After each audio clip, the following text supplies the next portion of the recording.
नमस्कार। आज बात करते हैं उस मास्टर चाबी की जिसे आवाज में एक कमाल का साफ बना सकता है। और ये सिर्फ गाने वालों के लिए नहीं है, बोलने वालों के लिए भी उतना ही जरूरी है। कभी ऐसा लगता है कि यार आवाज में वो बात नहीं है, वो जो एक क्लैरिटी होती है वो कहीं मिसिंग है। शब्द थोड़े दबे दबे से लगते हैं ना। तो चलिए आज इसी को ठीक करते हैं। तो सबसे पहले ये वोकल क्लैरिटी आखिर है क्या? देखिए, ये सिर्फ जोर से या साफ बोलना नहीं है। ये 4 चीजों का एक कॉम्बिनेशन है। पहली, आवाज बिल्कुल साफ हो, कोई खरखराहट नहीं। दूसरी, सुर एकदम खुले हुए लगें, जैसे कोई रोक टोक ना हो। तीसरी, शब्द इतने क्लियर हों कि सुनने वाले को जरा भी जोर ना लगाना पड़े। और सबसे जरूरी, ये सब कुछ बिना किसी भारीपन या तनाव के हो। तो इस मंजिल तक पहुंचना कैसे है? चलिए देखते हैं। देखिए, जैसे किसी भी बिल्डिंग के लिए उसकी नींव, उसकी बुनियाद सबसे जरूरी होती है ना? वैसे ही साफ आवाज की बुनियाद है गले को खोलना। अगर ये सही हो गया तो समझ लीजिए आधा काम तो यहीं हो गया। तो यहीं से शुरू करते हैं।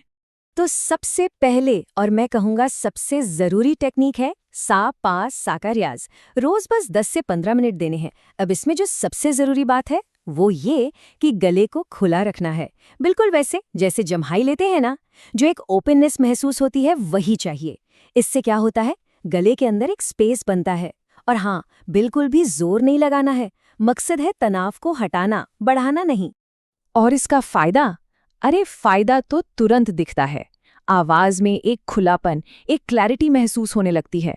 ये उन एक्सरसाइज में से है जिसका असर आपको बहुत जल्दी नजर आएगा। अच्छा, अगली टेक्निक बहुत ही सिंपल है, हमिंग। मतलब मुंह बंद करके गुनगुनाना।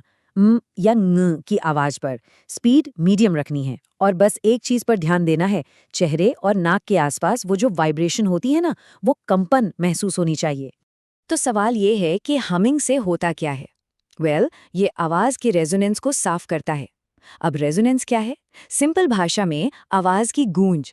जैसे गिटार की बॉडी उसके तारों की आवाज को एक गूंज देती है ना, बस वैसे ही ये एक्सरसाइज आवाज की गूंज को और बेहतर और स्मूथ बनाती है। चलिए, तो बुनियाद तो हमने मजबूत कर ली। अब बारी है उस पर थोड़ी फिनिशिंग करने की, मतलब आवाज को और निखारने की और शब्दों को एकदम क्रिस्टल क्लियर करने की। ये टेक्निक बहुत ही कमाल की है। कोई भी गाना ले लीजिए, मान लीजिए दिल दियां गल्ला, तो उसे सीधे गाना नहीं है। पहले उसके बोल को सिर्फ साफ साफ बोलिए, जैसे आप बात कर रहे हों। एक एक शब्द पर फोकस कीजिए। जब लगे कि हाँ, अब हर शब्द बिना अटके निकल रहा है, तब उसे सुरों के साथ गाइए। इससे होता यह है कि दिमाग और जुबान का कनेक्शन इतना स्ट्रांग हो जाता है कि गाते वक्त शब्द आपस में उलझते नहीं हैं। अब आते हैं वावल्स पर। आ, ई, ए, ओ, ऊ। बहुत सिंपल एक्सरसाइज है। बस इन्हें एक ही सुर पर गाने की कोशिश करनी है और फोकस इस पर रखना है कि सुर हिले नहीं, एकदम टिका रहे। ये एक्सरसाइज असल में मुंह को सही तरीके से खोलना सिखाती है। और जब मुंह सही खुलेगा तो शब्दों की क्लैरिटी तो अपने आप आएगी। अक्सर एक गलती लोग करते हैं, उन्हें लगता है कि तेज गाना अच्छा होता है। लेकिन सच तो ये है कि क्लैरिटी का असली राज धीमे गाने में छिपा है। कोई भी गाना उठाइए और उसे बिल्कुल स्लो टेम्पो में गाइए। पहली प्रायोरिटी क्या होनी चाहिए? साफ सुर और साफ शब्द। स्पीड तो बाद में कभी भी बढ़ा सकते हैं। इससे ना तो आवाज फटेगी और कंट्रोल वो तो कमाल का हो जाएगा। सरगम का रियाज हाँ हाँ सब करते हैं, पर क्या सही तरीके से? जब सारे गामा गाते हैं तो इस बात पर फोकस करना है कि हर सुर अलग अलग और साफ सुनाई दे। ऐसा ना लगे कि सब एक दूसरे में मिक्स हो गए हैं। हर नोट को एकदम डिस्टिंक्ट तरीके से हिट करना है।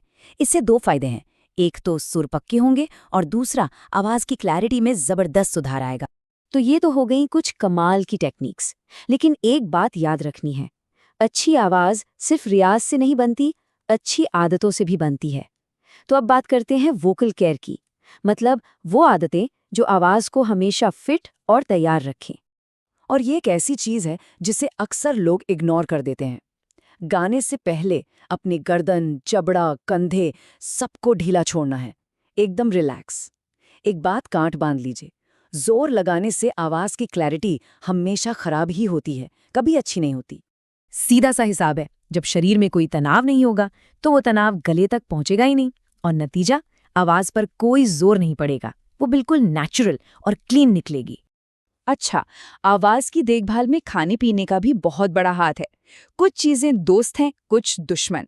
दोस्त कौन है? गुनगुना पानी, अदरक, तुलसी, ये सब गले को आराम देते हैं। और दुश्मन?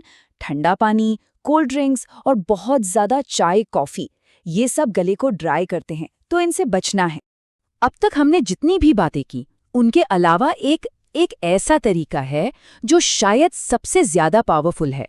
एक ऐसी टेक्निक जो इम्प्रूवमेंट की स्पीड को कई गुना बढ़ा सकती है। और वो तरीका है अपनी ही आवाज को रिकॉर्ड करके सुनना। जी हाँ, जब अपनी रिकॉर्डिंग को सुनेंगे तो वो गलतियां साफ पकड़ में आएंगी जो गाते वक्त नहीं आती। बस उन जगहों को मार्क कीजिए जहां शब्द या सुर क्लियर नहीं है, और फिर सिर्फ उन्हीं हिस्सों को दोबारा प्रैक्टिस कीजिए। सेल्फ करेक्शन मतलब खुद अपनी गलतियां सुधारना तेजी से सीखने का सबसे बेस्ट तरीका है। और हाँ, एक आखिरी और सबसे जरूरी बात, ये नियम हमेशा याद रखना है। रोज 30 मिनट का सही रियाज हफ्ते में एक बार 3 घंटे बैठने से कहीं ज्यादा बेहतर है। Consistency is the key. सफलता का राज रोज की मेहनत में ही है। तो अब इतनी सारी टेक्निक्स और टिप्स के बाद सवाल ये उठता है कि भाई शुरू कहाँ से करें? कंफ्यूज होने की कोई जरूरत नहीं है, इसका भी हल है। एक बहुत ही आसान 7 दिन का एक्शन प्लान। तो ये है 30 मिनट का डेली क्लैरिटी प्लान। बहुत सिंपल है। 5 मिनट ब्रीदिंग के लिए, 5 मिनट हमिंग, 10 मिनट सा पा सा का रियाज, और आखिरी 10 मिनट किसी भी एक गाने के बोल साफ करने और उसे धीरे धीरे गाने के लिए। सिर्फ 30 मिनट, ये तो आराम से किया जा सकता है ना? तो बस रोज के 30 मिनट, हर दिन एक छोटा सा कदम जो आवाज में एक बहुत बड़ा बदलाव ला सकता है। तो फिर क्या कहते हैं, शुरुआत की जाए?